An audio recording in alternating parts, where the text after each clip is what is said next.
निर्दलीय विधायक सरयू राय ने राज्यपाल महोदय से मुलाकात की। विधानसभा शीतकाल सत्र के शुरू होने से ठीक एक दिन पहले जमशेदपुर नगर पालिका क्षेत्र घोषित करने का प्रस्ताव घोषित किया जाए। राज्यपाल को बिना सूचना दिए ही सरकार ने कैबिनेट से मंजूरी ले ली। जमशेदपुर औद्योगिक क्षेत्र पहले से ही घोषित किया गया जा चुका है। 16 वार्ड बनाकर औद्योगिक नगर घोषित करने का प्रस्ताव रखा। राज्यपाल को सूचित किए बिना अगर इस तरह का काम सरकार करती है तो निश्चित तौर पर राज्यपाल की अवमानना है। एक मंत्री को इसका प्रभारी भी बनाया गया है। देखिए, हम पक्ष में हों, विपक्ष में हों, सरकार में हों, बाहर में हों, हमारी जो कसौटी होती है आलोचना की या समर्थन की, वह होती है कि सरकार संविधान के प्रावधान के अनुसार काम कर रही है कि नहीं कर रही है। अगर सरकार सदन के भीतर में, जहां हम सभी संविधान की शपथ लेकर सदस्य बनते हैं, मंत्री बनते हैं, मुख्यमंत्री बनते हैं, और संविधान के प्रावधान की अवहेलना करके अगर कोई पोस्ट डेटेड चीज कहीं भेजेगा, तो जो संवैधानिक अथॉरिटी है, राज्यपाल हो या न्यायालय है, वह तो उसको रोक देगा, उसको भेजने नहीं देगा। अटॉर्नी जनरल ने बड़ी साफ शब्दों में इसके बारे में कहा है, राज्यपाल के संदेश के माध्यम से। उस पर गौर तो करना चाहिए। उस पर कोई गौर नहीं करेगा और लोगों में ये संदेश देगा कि हम तो आपको पोस्ट डेटेड चेक देना चाहते हैं मगर लोग भेजने नहीं दे रहे हैं उसको, तो कितना दिन हम ठगेंगे। ये कहावत है कि एक आदमी को आप हमेशा के लिए ठग सकते हैं, बहुत लोगों को बहुत समय के लिए ठग सकते हैं, मगर सभी लोगों को सभी समय के लिए नहीं ठग सकते हैं। तो यहाँ का युवा है, यहाँ की जनता है, बात 1932 की हो, 2000 की हो, 2023 की हो, इस पर विचार तो करेंगे। आज ही मेरा एक निजी संकल्प है, जब आएगा तो मैं अपनी बातें उस पर रखूँगा। नहीं, मैंने अधिक समय तक केवल इंडस्ट्रियल एरिया के बारे कहा। इंडस्ट्रियल एरिया बनाने का प्रावधान संविधान में है, हम उसके विरोधी नहीं हैं। वहाँ नगर पालिका बनती है, नगर निगम बनता है, कि औद्योगिक नगरी बनती है, इसका विरोध नहीं है, मगर वहाँ की जनता का कुछ अधिकार होना चाहिए।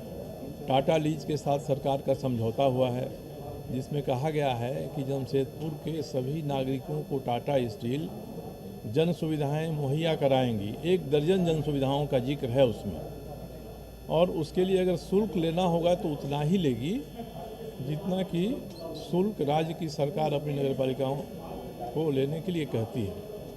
तीसरी बात है कि औद्योगिक नगरी के प्रारूप में कहा गया है कि जो बस्तियां टाटा लीज से बाहर हैं वहाँ हम कोई सुविधा देने के लिए राइट ऑफ वे का शुल्क लेंगे लोगों से। बस्ती के लोगों से आप शुल्क लेंगे, तो बस्ती के लोगों से आप शुल्क लेंगे, उनको मान्यता दे रहे हैं, तो उनको जिस ज़मीन पर वो बसे हैं उनको मालिकाना हक आप क्यों नहीं दे रहे हैं। यह विषय मैंने सदन में भी उठाया था और राज्यपाल महोदय को भी कहा है कि ये कई विरोधाभास हैं, कई विसंगतियां हैं। राज्य की सरकार ने जल्दबाजी में कदम उठाया है, किसी जनप्रतिनिधि से उन्होंने सलाह नहीं लिया है, अपने प्रारूप को जनता की सलाह के लिए प्रसारित नहीं किया है, चुपचाप कैबिनेट में कर दिया है और स्थानीय मंत्री या प्रभारी मंत्री को उसका बादशाह बना दिया है। तो इसको रोक कर बेहतर बनाया जाना चाहिए। कम से कम जो 16 वार्ड आपने रखा है, उस वार्ड से कोई एक आदमी को तो मनोनीत करने का, चयनित करने का, निर्वाचित करने का कोई उसमें प्रस्ताव होना चाहिए, जो नहीं है। जितने भी निर्णय सरकार ने करके आदेश भेजा है जिलों में, या जिन विषयों में, खासकर मेरे उठाए गए विषयों में, विधानसभा के अध्यक्ष ने सीधा निर्देश दिया है सरकार को कि ये काम करिए, उसमें से एक काम भी सरकार के द्वारा चिट्ठी निकालने के बाद भी प्रशासन ने, जिला प्रशासन ने नहीं किया है। दूसरा कि जमशेदपुर एक ऐसा जिला हो गया है जहां पिछले साल भर से जिला योजना समिति की बैठक ही नहीं हुई है। एक बार भी बैठक नहीं हुई है। योजनाएं जा रही हैं, उनके पैसे पड़े हुए हैं। 15वें वित्त आयोग का 20-25 करोड़ रुपया पड़ा हुआ है।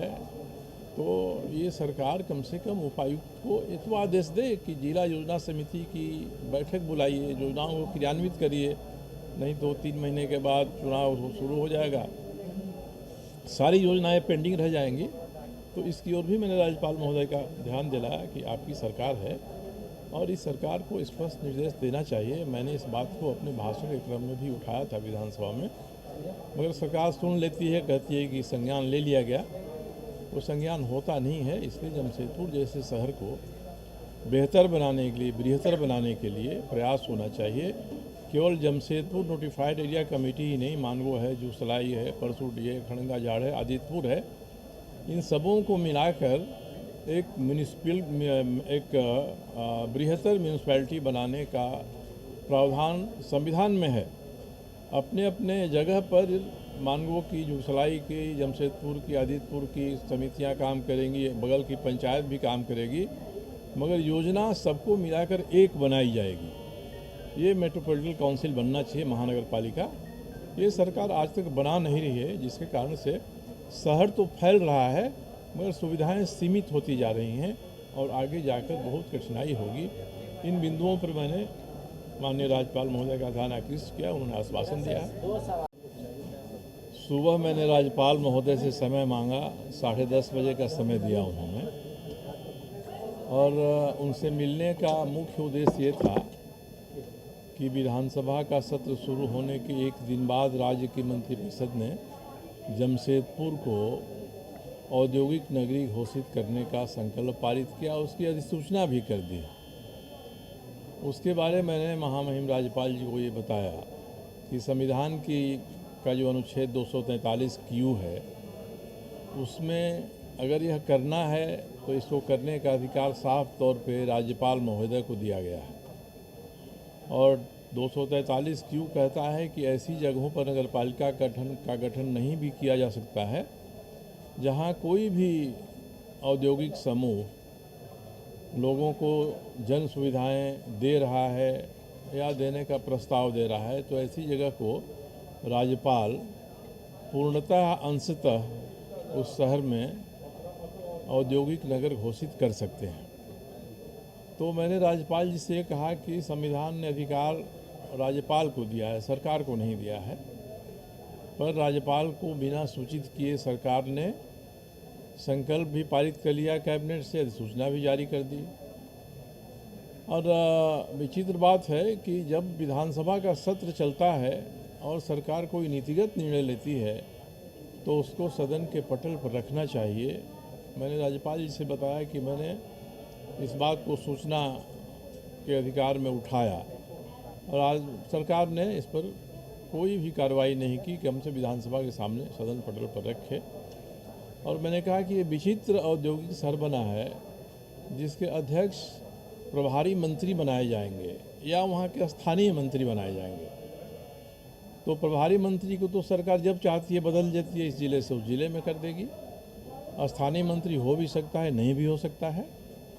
2 उपाध्यक्ष बना दिए गए हैं, एक उपायुक्त को और एक टाटा स्टील के उपाध्यक्ष को। 11 लोग रखे गए हैं टाटा स्टील से, 9 लोग रखे गए हैं सरकार से। 16 वार्ड को सरकार चाहती है औद्योगिक नगरी घोषित करना।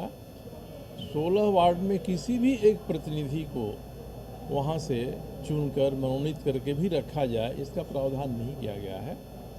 तो मैंने ही बताया कि इसमें खामियां ही खामियां हैं और ये बड़ी जल्दबाजी में उठाया गया एक अनुचित कदम सरकार का है। और सरकार ने राज्यपाल की प्रतिष्ठा का भी हनन किया है, विधानसभा की प्रतिष्ठा का भी हनन किया है और जो प्रारूप बनाया है उससे बेहतर प्रारूप अपना काम महीना 2 महीना करने के लिए दुर्गा पूजा समितियां बनाती हैं। इसलिए अगर राज्य की सरकार इस तरह से ही काम करेगी तो मुझे लगता है कि इससे जमशेदपुर के जनता को बड़ी अन्याय होगा, उसके प्रति अन्याय होगा, उसके अधिकार का हनन होगा। तीसरा मताधिकार होता है नगर पालिकाओं में, नगर निगम में, पंचायत में वोट देने का, उससे अब बिल्कुल ही वंचित कर रहे हैं। पूर्णतः नहीं तो आंशिक रूप से अधिकार देते। इन सारी बातों को मैंने बताया राज्यपाल जी को और राज्यपाल जी ने आश्वासन दिया है कि वे इसकी मीमांसा करेंगे और ये गलत होगा तो सरकार से स्पष्टीकरण पूछेंगे इसके बारे में। ये मुख्य बात थी। दूसरी एक और बात हमने कहा कि